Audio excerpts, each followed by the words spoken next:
નમસ્કાર મિત્રો, જય માતાજી, જય દ્વારકાધીશ.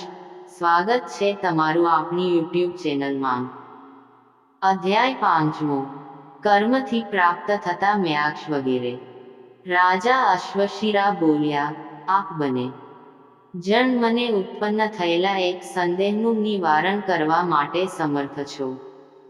મારો એ સંદેહ છીન થઈ જાય તો સંસારમાંથી મારી મુક્તિ થાય. રાજાએ આ પ્રમાણે કહેવાથી યાગી શ્રેષ્ઠ ધર્માત્મા કપિલ મુનિએ રાજાને ઉત્પન્ન થયેલા સંદેહ પ્યાતાને કહેવા જણાવ્યું. કપિલ બોલ્યા, હે પરમ ધાર્મિક રાજન, તમારા મનમાં શો સંદેહ છે તે સાંભળ્યા પછી હું તેનું નિવારણ કરીશ. તમે જે ઈચ્છતા હ્યા તે મને કહો. રાજા બોલ્યા, કર્મ કરનારને મોજના મળે છે કે જ્ઞાની મોક્ષ મળે છે હે મુને? મારા પર આપે અનુગ્રહ કર્યો જ છે, તેથી મારા સંશયને દૂર કરો. કપિલ બોલ્યા, હે મહારાજ, પૂર્વકાળમાં બ્રહ્માના પુત્ર રૈવ્ય અને રાજા વસુએ આ પ્રશ્ન બૃહસ્પતિને પૂછ્યા હતો. બ્રહ્માના વંશની પરંપરામાં વૃદ્ધિ કરનાર ચાક્ષુષ મનુના સમયમાં પૂર્વે વિદ્વાન જ્ઞાની અને દાનેશ્વરી વસુ નામનો શ્રેષ્ઠ રાજા હતો. એ રાજા વસુ બ્રહ્માને મળવાની ઈચ્છાથી એક વખતે તેમના ધામમાં ગયો. હે રાજન, માર્ગમાં તેને વિદ્યાધરોમાં શ્રેષ્ઠ ચૈત્રરથ નામનો વિદ્યાધર મળ્યો. તેને વસુએ પ્રીતિપૂર્વક પૂછ્યું, બ્રહ્માને ત્યાં અત્યારે શો પ્રસંગ ચાલે છે? આથી તે વિદ્યાધર ચૈત્રરથે વસુને કહ્યું, હે પ્રભુ, બ્રહ્મધામમાં અત્યારે દેવતાઓની સભા ભરાયેલી છે. આ સાંભળીને વસુ બ્રહ્માના દ્વાર આગળ ઊભો રહ્યો. એવામાં મહાતપસ્વી રૈવ્ય ત્યાં આવી પહોંચ્યા. તે વસુ રાજા શુદ્ધ ચિત્તવાળા અને પ્રેમાળ હતો. તેણે તેમનું પૂજન કર્યું અને પૂછ્યું, હે મુને, ક્યાં જવા નીકળ્યા છો? રૈવ્ય બોલ્યા, હે મહાનૃપ, કંઈ કાર્ય વિશે પૂછવાનું હોવાથી હું દેવોના પુરોહિત બૃહસ્પતિ પાસે ગયો હતો. અત્યારે હું તેમની પાસેથી આવી રહ્યો છું. આ પ્રમાણે રૈવ્ય બોલતા હતા ત્યારે હે પ્રભુ, બ્રહ્માની સભામાં આવેલા દેવગણો સભા પૂરી થયાથી પાતપ્યાતાના ધામમાં ચાલ્યા ગયા. એવામાં બૃહસ્પતિ પણ તે મહાપરિષદમાંથી બહાર આવ્યા. તેમણે રૈવ્ય સાથે જ્ઞાન ચર્ચા કરી. વસુએ તેમનું પૂજન કર્યું. બૃહસ્પતિ પ્યાતાના સ્થાન પર જવા તૈયાર થયા ત્યારે રૈવ્ય, અંગિરાના પુત્ર આંગિરસ, બૃહસ્પતિ અને રાજા વસુ આ ત્રણે એક સ્થળે બેઠા. હે રાજેન્દ્ર, હે અશ્વશિરા, તે ત્રણે જણા બેઠા હતા. તે સમયે દેવગુરુ બૃહસ્પતિ રૈવ્યને કહેવા લાગ્યા, વેદ અને વેદોના અંગોમાં પારંગત હે મહાભાગ્યશાળી રૈવ્ય, બોલો, હું તમારું શું કાર્ય કરું? રૈવ્ય બોલ્યા, હે બૃહસ્પતિ, હે પ્રભુ, મારા મનમાં એક સંશય ઉત્પન્ન થયો છે. તેના સંબંધમાં હું આપને પૂછું છું. તે વિશે મને કહે કે મોક્ષ કર્મ કરનારાને મળે છે કે જ્ઞાનીને મળે છે? બૃહસ્પતિ બોલ્યા, માણસ સારું કે નરસું જે કંઈ કર્મ કરે તે બધું નારાયણને અર્પણ કરવાથી લેપાતો નથી. આ સંબંધમાં હૈ દ્વિજશ્રેષ્ઠ રૈવ્ય, એક વિપ્ર અને પારધી વચ્ચે થયેલો સંવાદ સાંભળવામાં આવ્યા છે. પૂર્વકાળમાં અત્રિવશમાં સંયમન નામનો એક બ્રાહ્મણ થઈ ગયેલ છે. તે મુનિ પ્રાતઃ સ્નાન કરીને વેદોના અભ્યાસ કરતા અને ત્રણેય સમયે સ્નાન તથા હોમ ક્રિયા કરીને તપનું આચરણ કરવામાં મગ્ન રહેતા હતા. એક દિવસે તેઓ કલ્યાણકારી અને ધન્ય ગંગા નદીમાં સ્નાન કરવા માટે ધર્મારણ્ય નામના તીર્થક્ષેત્રમાં ગયા.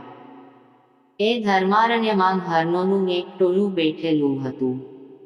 તે વેળા યમરાજ સમાન હાથમાં ધનુષને ધારણ કરેલા નિષ્ઠુરક નામનો એક પારધી મૃગયાનો વધ કરવા માટે ત્યાં આવી ચડ્યો. ધનુષ પર બાણું ચડાવીને મૃગોનો શિકાર કરતા તે નિષ્ઠુરકને સંયમન બ્રાહ્મણે જોયા. એટલે તેને તેમ કરતાં અટકાવતાં તેઓ કહેવા લાગ્યા, હે ભદ્ર, તું આ પ્રાણી એનો વધ ન કર. બ્રાહ્મણનું આ વચન સાંભળીને વ્યાધ પારધી હસતો હસતો કહેવા લાગ્યો, હે દ્વિજોત્તમ, હું પૃથક પૃથક જણાતાં આ પ્રાણીઓના વધ કરતો નથી. ભગવાન પરમાત્મા પાતે આ પ્રાણીઓમાં રમમાણ છે. એ ભગવાને વિચારપૂર્વક આ બળવાન માયા રચી છે, એમાં કંઈ જ સંશય નથી. હે બ્રાહ્મણ, મોક્ષ પામવા ઈચ્છતા માણસોએ ક્યારેય અહંભાવ રાખવો નહીં. જીવનનો નિર્વાહ કરવા માટે આ જગતનું સર્વ કાર્ય ચાલતું હોય છે, તેમાં અહમ શબ્દ સારો લાગતો નથી. પારધીની આ વાત સાંભળીને વિપ્ર શ્રેષ્ઠ સંયમન બ્રાહ્મણ વિસ્મય પામી તે નિષ્ઠુરક વ્યાધને કહેવા લાગ્યા, ભલા માણસ, મારી આગળ હેતુપૂર્વકનું આ વચન બોલીને તું શું કહેવા માગે છે? બ્રાહ્મણની આ વાત સાંભળીને તે ધર્મજ વ્યાધે એક લેઆઢાની જાળ બનાવી અને તેની નીચે આગ ચાંપીને બ્રાહ્મણને તે જાળની નીચે લાકડાં સળગાવવા કહ્યું. બ્રાહ્મણે ફૂંક મારીને અગ્નિ પ્રજ્વક્ષિત કર્યાં ને શાંત થઈને બેઠા. તે અગ્નિ એક જ સ્થળે રહેલા હયાવા છતાં પ્રજ્વલિત થયા પછી તે લેઆઢાની જાળના બાકિયારામાંથી કલહંસ પક્ષીઓની પંક્તિ સમાન જુદી જુદી હજારો જ્વાળાયા નીકળવા લાગી. તે જોઈને પારધીએ બ્રાહ્મણને કહ્યું, હે મહામુને, આમાંની એક જ્વાળા તમે લઈ લ્યા ગ્રહણ કરી લો ને બાકી રહેલી જ્વાળાઓના હું નાશ કરીશ. આ પ્રમાણે બ્રાહ્મણુને કહીને પારધીએ તે અગ્નિમાં પાણી ભરેલો એક ઘડો ઝડપથી ઠાલવી દીધો, જેથી અગ્નિ ઓલવાઈ ગયો અને બધું પૂર્વવત થઈ રહ્યું. પછી તપરૂપી ધનવાળા તે બ્રાહ્મણને પારધીએ કહ્યું, ભગવન, અગ્નિમાંથી આપે જે જ્વાળા લીધી હતી તે મને આપી દો, જેનાથી હું શિકાર કરી માંસ લાવીને ખાઈશ. પારધીએ બ્રાહ્મણને આ પ્રમાણે કહ્યું. તેથી તે બ્રાહ્મણ લોઢાની જાળને જોવા ગયો, પરંતુ ત્યાં બાકોરામાંથી નીકળતી અગ્નિની જ્વાળાઓ તેના જોવામાં આવી નહીં, કારણ કે અગ્નિના મૂળનો નાશ થવાથી તે ઓલવાઈ ગયો હતો. આથી તે સત્ય પ્રતિજ્ઞાવાળા બ્રાહ્મણ જાણે કે તેનું કંઈ ખોવાયું હોય તેવા ભાવથી ચૂપચાપ થઈને બેઠા. તે પછી પારધી બોલ્યા, હૈ દ્વિજ શ્રેષ્ઠ, અનેક જ્વાળાઓમાં પ્રજ્વલિત અગ્નિના મૂળના નાશ થઈ ગયા પછી અગ્નિ રહેતા નથી. તેમ પ્રકૃતિમાં રહેલો આત્મા પ્રાણીઓના આશ્રય છે. આત્માના વિકાર, આકાશ આદિ પંચતત્વથી ઉત્પન્ન થયેલા જગતની પણ આ સ્થિતિ છે. જગતનો નાશ થઈ ગયા પછી ઘટાકાશરૂપ પાંચ તત્વો મહાકાશમાં વિલીન થાય છે, તેમ જગતનો આત્મા પરમાત્મામાં લીન થઈ જાય છે.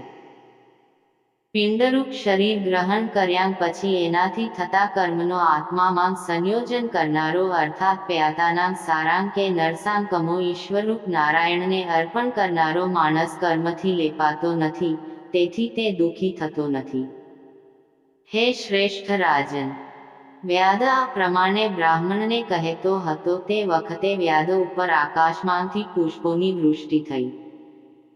પછી તે શ્રેષ્ઠ બ્રાહ્મણે સ્વેચ્છા પ્રમાણે ગમન કરનારા ઉચ્ચ કોટીના પુષ્કળ રત્નોથી યુક્ત માટાંગ દિવ્ય વિમાનો જોયા.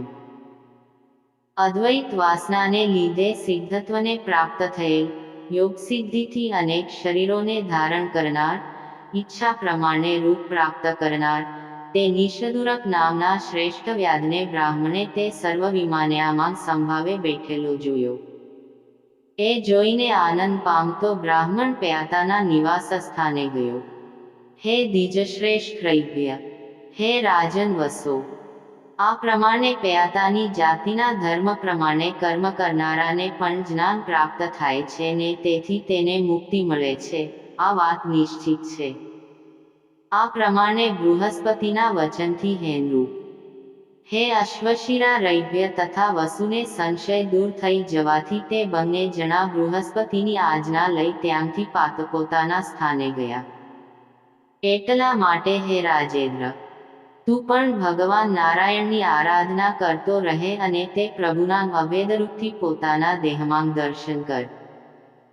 કપિલ મુનિનું આ વચન સાંભળીને તે પરાક્રમી રાજા અશ્વશિરાએ પ્યાતાનાસ્તુ શિરા નામના ભાગ્યશાળી જ્યેષ્ઠ પુત્રને બોલાવ્યો અને હે વરારોહે તેને પ્યાતાના રાજ્ય પર અભિષેક કરી રાજા અશ્વશિરા નૈમિષ વનમાં ચાલ્યા ગયા. ત્યાં તેણે યજ્ઞરૂપ શરીરવાળા યજ્ઞમૂર્તિ શ્રીહરિની તપ અને સ્તુતિથી આરાધના કરી. પૃથ્વી બોલી, હુમ મહાભાગ. તે અશ્વશિરા રાજાએ યજ્ઞનું ભગવાન નારાયણની સ્તોત્ર દ્વારા કેવી રીતે સ્તુતિ કરી તે ફરીથી મને કહો. વરાહ બોલ્યા, ઇન્દ્ર, શિવ, સૂર્ય, અગ્નિ, ચંદ્રમા, મરુદ્ગણવાના રાજા વાયુ એવા અનેક રૂપોથી વ્યાપ્ત યજ્ઞનું હરિને નિત્ય નમન કરું છું. હે ભગવાન, આપને નમસ્કાર છે.